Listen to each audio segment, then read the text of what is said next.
The Apple iPhone 16 Pro Max is bigger and more powerful than ever. It has a beautiful screen, an excellent camera array, and new camera controls that could change how you approach iPhone photography. Power and battery life both get a boost to make this the big screen smartphone of your dreams. Apple Intelligence offers some useful and intriguing features, but it's not yet the thing that will or should drive upgrades. Still, if you have been holding on to an iPhone 12 or 13 Pro Max, this is probably the moment for a big screen upgrade. It might seem like Apple's phone design strategy is now why mess with a good thing. In some ways, that's true. The iPhone 16 Pro Max doesn't stray far from the aesthetic first established with the iPhone 12, but also carries forward the myriad challenge made over the last few generations, like the smoothed out edges and new action button which replaced the silent switch on the Pro models last year. Its dimensions are close to those to the iPhone 15 Pro Max but enlarged by a few millimeters here and there. The 16 Pro Max is 163mm by 77.6mm by 8.25mm and weighs 227 grams. That's 6 grams heavier, 3.1mm taller, and 0.9mm wider than the iPhone 15 Pro Max. If you are comfortable holding and using the iPhone 15 Pro Max, I suspect you will have no trouble with the iPhone 16 Pro Max. I can't say the new phone feels substantially larger in my hand, but I do notice the difference in screen size. The bottom edge features microphone and speaker perforations, along with a USB-C port that, with the right cable, can support Thunderbolt 4 data transfer speeds. There's also a speaker slot along the very top edge of the display. Together with the bottom edge speaker, this phone can produce undistorted room-filling sound. Highs are sharp, mids are strong, and bass is good for the device size. Button placement is mostly identical to last year, with the volume buttons and action button on one side and the larger power or sleep or CD button on other side. They are joined, however, by a new button, camera control, roughly the same size as the power button. The camera control button is a multi-purpose control that can recognize physical presses and lighter presses to enable haptic response and gestures. It offers instant access to the camera and with those other presses and gestures to various virtual millimeter lenses and camera settings. The materials and build quality are once again excellent. Apple used grade 5 titanium on the body over a graphite-clad aluminum substructure. Apple has also upgraded its ceramic shield, which may make it less susceptible to cracks and scratches, although I was quite careful with my 1TB Desert titanium test unit, so I can't say for certain if this is the case. Okay, I did get it wet, purposely running the IP68 rated iPhone 16 Pro Max under a garden sprinkler. It was fun to watch the screen activating as it was touched by 1,000 tiny fingers when it was just water droplets, but the phone was otherwise unmoved and unharmed by the deluge. Sometimes I wonder how Apple might say its next screen technology. Will it add duper to it so it becomes super duper Retina XDR display? I mean, it may have boxed itself into a corner, but Apple skirted the issue this year by leaving its iPhone display technology pretty much untouched. This is a giant screen 6.9 inches achieved through a combination of a slightly larger chassis and pleasingly thinner bezel. There are more pixels than last year. The iPhone 16 Pro Max screen is 2868 by 1320, while the iPhone 15 Pro Max is 2796 by 1290. There's more pixels but not a higher density. This is still 460 ppi and so falls behind the Samsung Galaxy S24 Ultra's QHD Plus display, at least on the ppi front. Apple also didn't mess with the dynamic island, which remains a useful and fungible information peel in the upper portion of the screen. It houses Face ID, depth sensors, and a 12-megapixel true depth camera. The camera takes excellent selfies and is my go-to for biometric unlocking. While the display's core specs haven't changed, they are worth noting. It's a wide color gamut screen that supports HDR True Tone always on display, means you can see a less saturated version of your lock screen without unlocking the phone, 2000 nits of peak brightness outdoors, and Pro Motion.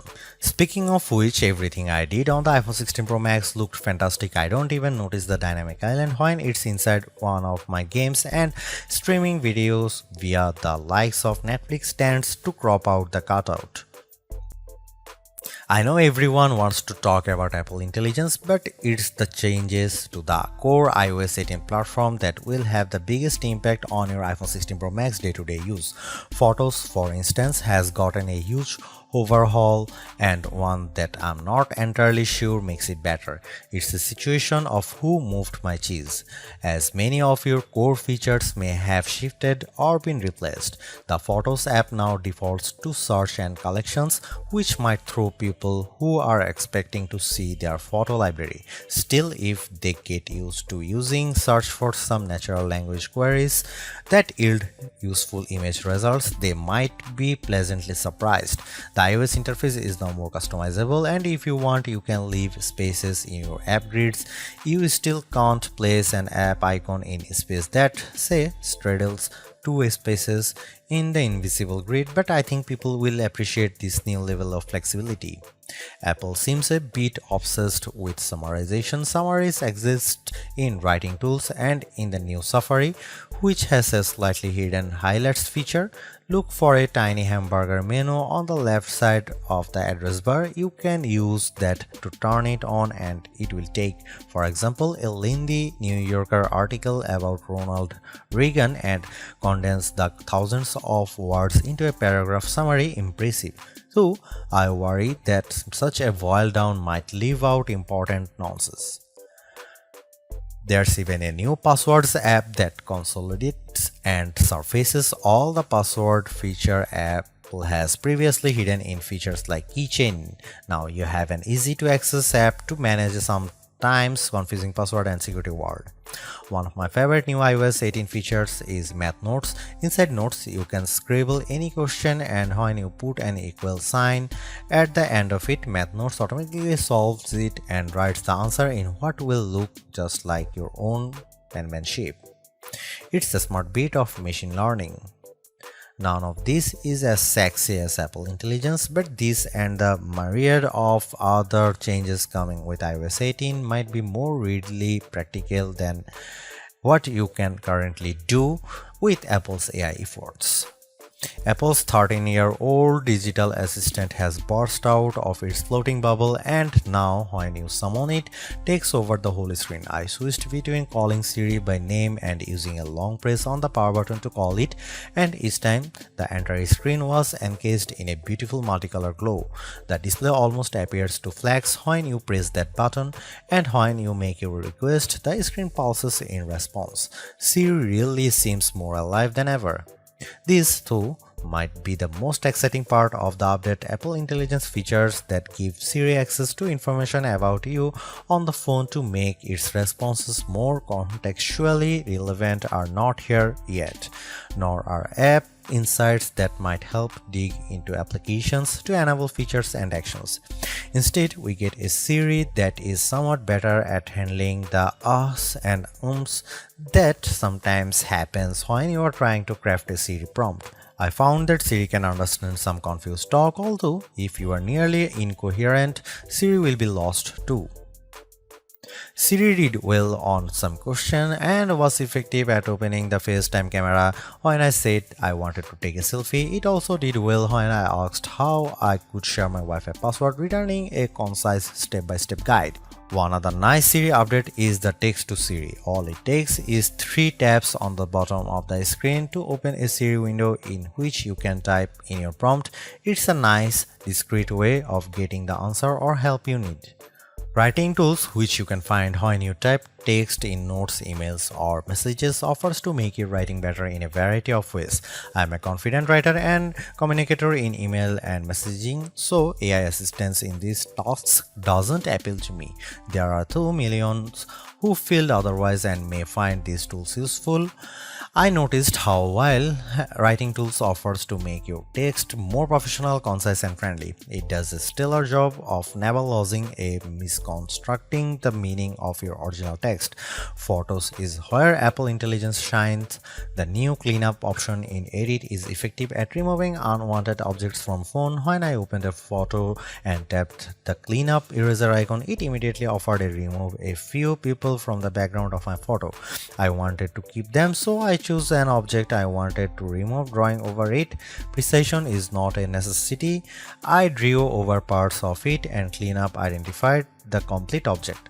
When I took a picture of my wife at an outdoor restaurant, I noticed that you could still see all the cars parked behind her. I used cleanup to remove them one by one. It did a good job. In all, Apple Intelligence shows early promise, but compared Google Gemini and Galaxy AI, it seems a bit limited. Siri still doesn't have that open LLM feel where you could ask it almost any question or solve any problem. There is no AI image generation, not even the promised Gen emojis. It's still an English-only tool, and the promised third-party integration with ChatGPT and potentially Gemini have yet to materialize. It's a good effort, but this version of Apple Intelligence is not the one that will spark a billion upgrades. While Apple hasn't radically changed the iPhone's camera array, there are enough changes in hardware, software, and image processing, along with the aforementioned camera control button to make the imaging system feel fresh and new. On paper, we have just one notable megapixel upgrade, the 48-megapixel ultra-wide camera, which will not only improve wide-angle shots but has a measurable impact on macro quality.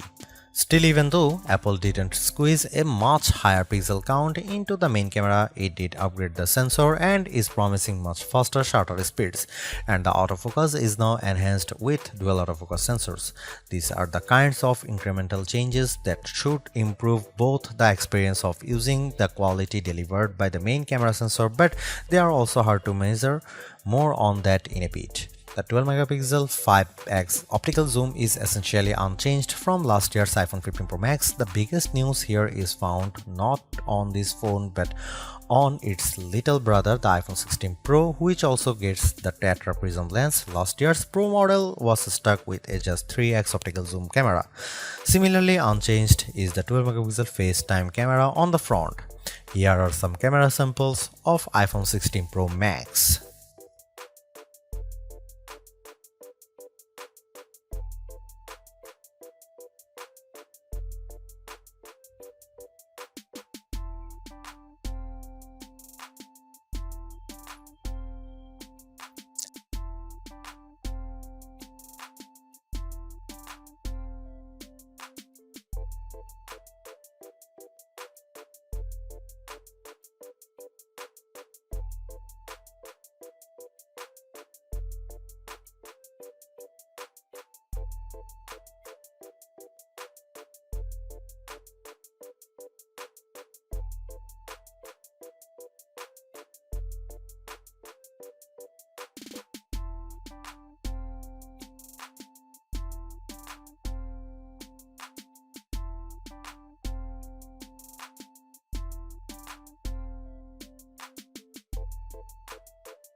By every metric, the iPhone 16 Pro Max's new A18 Pro SoC is a beast. It outperforms the A17 Pro and Qualcomm's Snapdragon 8 Gen 3 in most benchmarks. While Apple isn't backing the CPU with as much memory as you might find in, for instance, a Google Pixel 9 or Samsung Galaxy S24 Ultra, the iPhone 16 Pro Max and its A18 Pro chip make good use of the 8GB it has. That the iPhone 16 Pro Max is essentially a mini computer in your pocket should surprise no one. Apple Silicon has provided ample power for everything from everyday productivity tasks to 4K video editing and AAA console gaming. The A18 Pro is no different, but In this case, we have an even larger canvas on which to enjoy its benefits. I'm not sure I could find a task this phone couldn't handle. If I have one criticism, it's that the phone does seem to get a bit warm during, for instance, gameplay and video editing in CapCut. I don't know if this is the graphite covered aluminum substructure more efficiently delivering heat from the chip to the body or the phone overworking. The good news is that this does not adversely impact performance or battery life. Call quality was good, and I am pleased to see that this is now a future-leaning platform with Wi-Fi 7 support. There's also Bluetooth 5.3 support and second generation ultra-wideband. It helps in my Find My app, which I used when I purposely misplaced my new AirPods 4. In the US, the iPhone is now eSIM only, which I like, although some people miss the physical SIM card. I appreciate the ease of switching eSIMs from one phone to other and how easily the iPhone 16 Pro Max lets you switch between multiple eSIM numbers on the iPhone 16. The iPhone 16 Pro Max have everything we have come to expect in a year-over-year upgrade even without Apple Intelligence. The 6.9-inch iPhone 16 Pro Max have a slew of upgrades including a good battery life, outstanding photo and video chops and iOS 18. The iPhone 16 Pro Max are excellent phones worthy of a spot in your pocket if you can afford them.